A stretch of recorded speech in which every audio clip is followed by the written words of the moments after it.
نحمده ونصلي على رسوله الكريم أما بعد فأعوذ بالله من الشيطان الرجيم بسم الله الرحمن الرحيم وأما الزبد فيذهب جفاء وأما ما ينفع الناس فيمكث في الأرض كذلك يضرب الله الأمثال صدق اللہ مولانا العلی العظیم۔ حضرت صدر محترم دامت برکاتہم، حضرات علماء کرام اور جمعیت علماء ہند کے لیے روح و جان کی حیثیت رکھنے والے قابل قدر اراکین منتظمہ، کل سے لے کر آج تک مختلف ملکی اور بین الاقوامی مسائل پر نہایت اہم تجاویز اور ان کے سلسلے میں تائیدی کلمات مختلف حضرات علماء کرام کی زبانی ہمارے سامنے آ چکے ہیں، اور پھر جمعیت علماء ہند کی تعمیری جد و جہد کے حوالے سے کئی پروگرام ہمارے سامنے آئے، اور حضرت صدر محترم دامت برکاتہم نے بھی اس کے مختلف گوشوں پر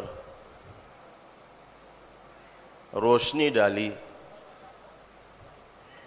ہمارے سامنے ان پروگراموں کے ذریعے ایک پیغام پیش کیا گیا ہے، ایک طریقہ کار دکھایا گیا ہے، اور مستقبل میں اپنے فرائض منصبی کو اور ذمہ داریوں کو حسن و خوبی کے ساتھ انجام دینے کا سلیقہ کیا ہو سکتا ہے، بہترین شکل کیا ہو سکتی ہے، اس جانب رہنمائی کی گئی۔ ہم اور آپ اللہ کے فضل و کرم سے جمعیت علماء ہند کی شکل میں ایک عظیم اسلامی تحریک سے اور تنظیم سے وابستہ ہیں، اور اسلامی تحریک کا ہر فرد سماج میں تبدیلی کا خواہاں ہوتا ہے،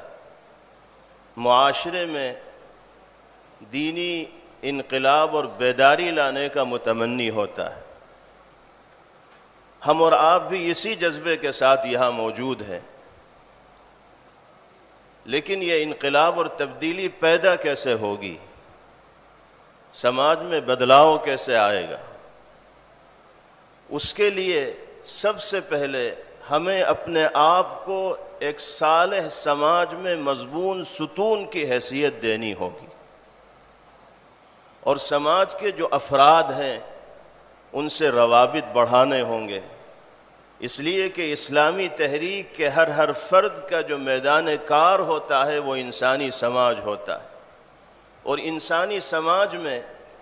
مسلمان بھی آتے ہیں، غیر مسلم بھی آتے ہیں، مختلف افکار و نظریات کے حامل افراد بھی آتے ہیں۔ ان سے جب تک روابط ہمارے اور آپ کے مستحکم و مضبوط نہیں ہوں گے، اس وقت تک ہم اپنی فیلڈ میں کما حق ہو کامیابی حاصل نہیں کر پائیں گے۔ ہمیں اپنے آپ کو سماج و معاشرے کے لیے نفع بخش بنانے کی فکر و کوشش کرنی ہوگی، اس لیے کہ اللہ رب العزت والجلال نے بقا کے لیے نافعیت کو شرط قرار دیا ہے، جو مضمون آیت مبارکہ سے ہمارے سامنے آتا ہے۔ ہم جب روابط بڑھائیں گے اور سماج کے درمیان رہ کر اپنی ذمہ داریوں کو ادا کریں گے، سماج کو یہ احساس ہوگا کہ ہم ان کے لیے نفع بخش بنے ہوئے ہیں، تو ہماری جانب سے جو پیغامات ان تک جائیں گے وہ اس پر عمل کرنے کے لیے تیار ہوں گے۔ ہم سب جمعیت علماء سے وابستہ حضرات یہاں جمع ہیں، اور سماج میں تبدیلی کے خواہاں بن کر یہاں آئے ہیں، اپنے اپنے میدانوں میں اور علاقوں میں جا کر اسی جذبے کے ساتھ ہمیں کام کرنا ہوگا۔ دوسری بات یہ ہے کہ ہمیں اپنے بارے میں یہ فیصلہ کرنا ہوگا کہ ہم بوجھ نہ بنے سماج کے لیے، بلکہ بوجھ اٹھانے والے بنیں۔ یہ نمونہ ہے جو جناب رسول اللہ صلی اللہ علیہ وسلم نے امت کے سامنے پیش فرمایا۔ حضرت خدیجۃ الکبریٰ رضی اللہ تعالی عنہا نے نبی کریم علیہ السلام کے جن اوصاف عالیہ کو ذکر فرمایا، ان میں سے ایک صفت پیغمبر علیہ السلام کی یہ بھی بیان کی کہ آپ بوجھ اٹھاتے ہیں، بے سہاروں کے لیے سہارا بنتے ہیں، پریشان حال لوگوں کی پریشانیوں کو دور کرنے کی فکر و کوشش کرتے ہیں۔ اگر ہمیں اور آپ کو سماج میں مؤثر کردار ادا کرنا ہے اور بدلاؤ پیدا کرنا ہے تو اپنے آپ کو سماج کے لیے بوجھ نہیں بننے دینا ہوگا، بلکہ سماج کا بوجھ اپنے کاندھوں کے اوپر اٹھانا ہوگا، ان کے مسائل کو حل کرنے کے لیے کوشاں رہنا ہوگا اور فکر مند رہنا ہوگا۔ دوسری بات یہ ہے کہ ہمیں کسی بھی حال میں میدان میں کام کرتے ہوئے مایوس نہیں ہونا ہے، بلکہ نئے نئے مواقع کی تلاش میں رہنا ہے۔ مختلف میدانوں میں ہمیں کام کرنا ہے۔ وہ میدان ہمارے سامنے ہمارے اکابر کی جانب سے پیش کیے گئے، دینی تعلیمی بورڈ کا میدان ہے، ملت فنڈ کے حوالے سے کام کرنا ہے، تحفظ اوقاف کے حوالے سے کام کرنا ہے، درس قرآن کی محفلیں آراستہ کرنی ہیں، درس حدیث کی محفلیں سجانی ہیں، اور مختلف مسائل کے سلسلے میں فکر مندی کے ساتھ زندگی گزارنی ہے۔ ان میدانوں میں کام کرتے وقت بہت سے مواقع ایسے آئیں گے کہ کوئی ہمارا ساتھ دینے کے لیے تیار نہیں ہوگا۔ ہم مکتب قائم کرنے کے لیے ذمہ داران سے رجوع کریں گے، گاؤں میں جائیں گے، شہروں میں جائیں گے، مسجد میں گفتگو کریں گے، لیکن بسا اوقات ایسا بھی ہوگا کہ دو چار افراد بھی ہمارے تعاون کے لیے تیار نہیں ہوں گے، ہم نوائی کے لیے نہیں آئیں گے، اور دیگر پروگراموں کو لے کر ہم لوگوں کے درمیان جائیں گے۔ ممکن ہے کہ ایسا ہو کہ لوگ ہمارا ساتھ دینے کے لیے تیار نہ ہو۔ ایسے مواقع پر مایوس بالکل نہیں ہونا ہے، بلکہ اپنے میدان میں پوری دردمندی اور دلچسپی کے ساتھ لگے رہنا ہے۔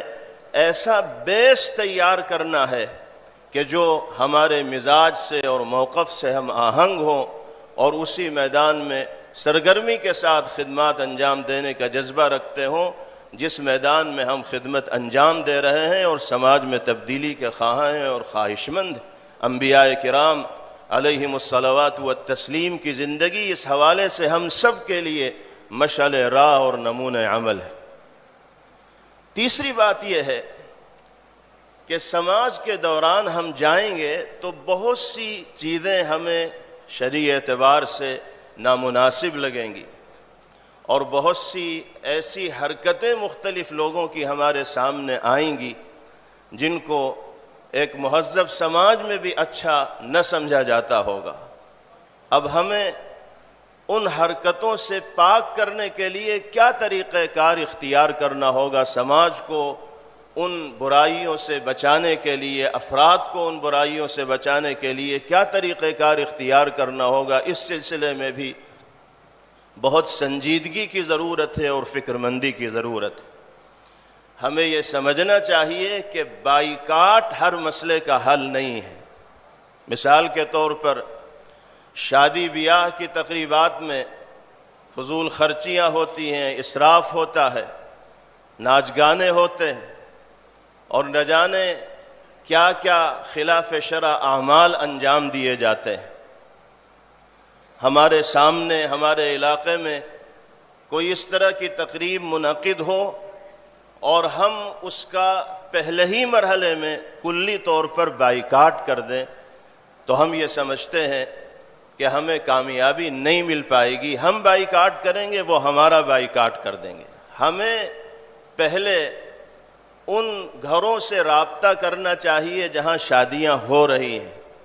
شادی کا وقت آنے سے پہلے ان کو سمجھانا چاہیے، ان سے ملاقات کرنی چاہیے، ان کے سامنے دینی اعتبار سے جو طریقہ کار ہے وہ پیش کرنا چاہیے۔ اس کوشش میں اللہ نے چاہا تو کامیابی ملے گی، فہمائش کے باوجود، سمجھانے کے باوجود بھی اگر لوگ راہ راست پہ آنے کے لیے تیار نہیں ہیں تو پھر کنارہ کشی اختیار کی جائے۔ لیکن پہلے ہی مرحلے میں ان کو سمجھائے بجھائے بغیر اگر دوری بنائی جائے گی تو فائدے کے بجائے ہمارا احساس یہ ہے کہ اس سے نقصان ہوگا۔ وہ ہمارے ہی لوگ ہیں، ہمارے اور آپ ہی کے درمیان رہنے والے لوگ ہیں۔ ہم یہ سمجھتے ہیں کہ ابتدا میں اگر ان کو سمجھایا جائے گا اور صحیح صورتحال بتائی جائے گی تو وہ ہماری جانب سے پیش کیے گئے لائحہ عمل کو قبول کریں گے اور اس کو اختیار کرنے کے لیے تیار ہوں۔ ہمارا جو میدان ہے وہ انسانی سماج ہے، اس لیے ہمیں اس میدان میں متحرک و سرگرم ہو کر زندگی گزارنے کی ضرورت ہے، اور حالات تو ناموافق پہلے بھی رہے ہیں، آج اگر ہیں تو یہ حیرانی کی اور استبعاد کی بات نہیں ہے۔ ہمارا جذبہ تو یہ ہونا چاہیے کہ لوگ جس حال میں مرنے کی دعا کرتے ہیں، لوگ جس حال میں مرنے کی دعا کرتے ہیں، میں نے اس حال میں جینے کی قسم کھائی ہے۔ حالات چاہے جتنے مخالف ہوں، ہمیں تو راہ حق پر مضبوطی کے ساتھ جمے رہنا ہے اور سماج کے افراد کو حق کی اسی راہ پر، راستے پر لانے کی فکر و کوشش کرنی۔ اور آخری بات عرض کر کے میں اپنی بات مکمل کر لیتا ہوں۔ اللہ نے ذمہ دار طبقے سے آپ کو منسلک فرمایا ہے۔ ہمیں یہ کوشش بھی کرنی ہے کہ ہم سماج میں مؤثر ترین بن کر زندگی گزاریں، اور سماج میں مؤثر بننے کے لیے 3 صفات اپنے اندر پیدا کرنی ہوں گی۔ نمبر 1 صالحیت، نمبر 2 صلاحیت، نمبر 3 اصلاحیت۔ صالحیت کا مطلب یہ ہے کہ ہم اعلیٰ اخلاق و کردار کے حامل ہوں، پاکیزہ زندگی گزارنے کا اللہ رب العزت والجلال نے ہمیں موقع مرحمت فرمایا ہو، نفاق اور دو رخے پن سے ہم پاک ہوں، ہماری زبان صداقت و سچائی کی عادی ہو اور لوگ ہماری ذات سے دھوکہ کھانے والے نہ ہوں۔ یہ انسان کی صالحیت کا معیار ہے، اور جب تک صالحیت ایک سماج کے فرد کے اندر نہیں ہوگی اس وقت تک وہ سماج میں مؤثر کردار ادا کرنے میں کامیاب نہیں ہوگا۔ یہ بنیاد ہے تاثیر کے لیے۔ دوسری چیز صلاحیت ہو، صالحیت کے ساتھ صلاحیت اس بات کی کہ ہم لوگوں کے لیے نفع بخش بن سکیں، ہم اپنے آپ کو جمود کے ساتھ زندگی گزارنے کا عادی نہ بنائیں، بلکہ ہم یہ سمجھیں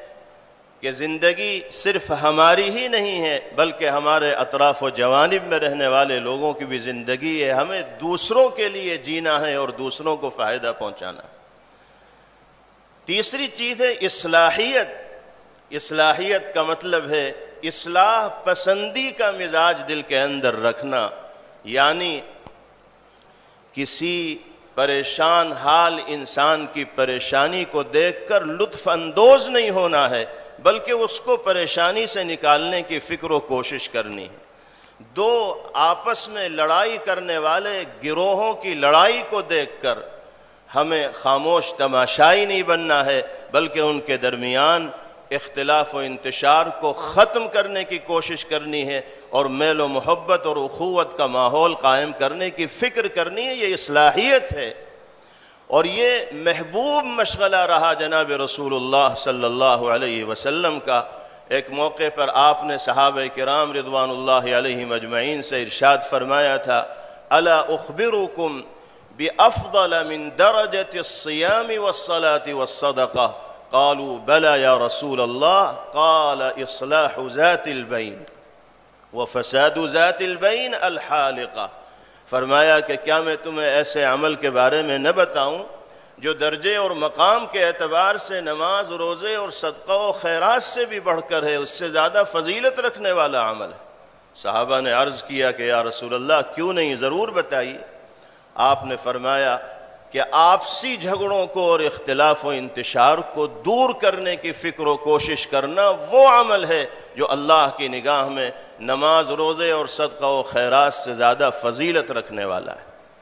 اور پھر فرمایا کہ آپسی اختلاف و انتشار اور لڑائی جھگڑا یہ مونڈ دینے والی چیز ہے، اور سر کے بال مونڈنے والی نہیں بلکہ دین کا صفایا کرنے والی۔ یہ مطلب ہے اصلاحیت کا۔ تو اگر ہم جمعیت جیسی عظیم اسلامی تحریک سے وابستگی کے صدقے میں صلاحیتوں سے آراستہ ہو جائیں اور صالحیت کا پیکر بن جائیں اور اصلاح کے علم بردار بن جائیں، تو اللہ کی ذات سے امید ہی نہیں بلکہ یقین ہے کہ ہم سماج میں اپنے آپ کو باوزن اور معتبر بنانے میں کامیاب ہوں گے، اور پھر ہم یہ کہہ سکتے ہیں کہ اجعلنی علی خزائن الارض انی حفیظ علیم۔ ہم خزانے کی حفاظت کے اہل ہو جائیں گے، ہم نگہبانی کرنے والے بن جائیں گے، امانت و دیانت کا خیال رکھنے والے بن جائیں گے۔ تو اللہ نے ہمیں اس طبقے سے منسلک فرمایا ہے جو قوم کی رہنمائی کرنے والا ہے، جس کو ذمہ دار طبقہ کہا جاتا ہے، اور جمعیت جیسی عظیم اسلامی تحریک سے وابستہ کیا ہے، تو وہ صفات ہمیں اپنے اندر لازمی طور پر پیدا کرنی ہوں گی، جن صفات کے حامل افراد ہواؤں کے رخ کو موڑنے والے ہوتے ہیں اور زمانے کو اپنا ہمنوا بنانے میں کامیاب ہو جاتے ہیں۔ آخر میں یہ شعر پیش کر کے میں اپنی بات مکمل کرتا ہوں کہ ہم کو مٹا سکے یہ زمانے میں دم نہیں۔ اگر یہ صفات ہم اپنے اندر پیدا کر لیں تو واقعہ یہ ہے کہ ہماری جانب سے یہ پیغام سچائی میں دیا جا سکتا ہے کہ ہم کو مٹا سکے یہ زمانے میں دم نہیں، ہم سے زمانہ خود ہے، زمانے سے ہم نہیں۔ وآخر دعوانا ان الحمد للہ۔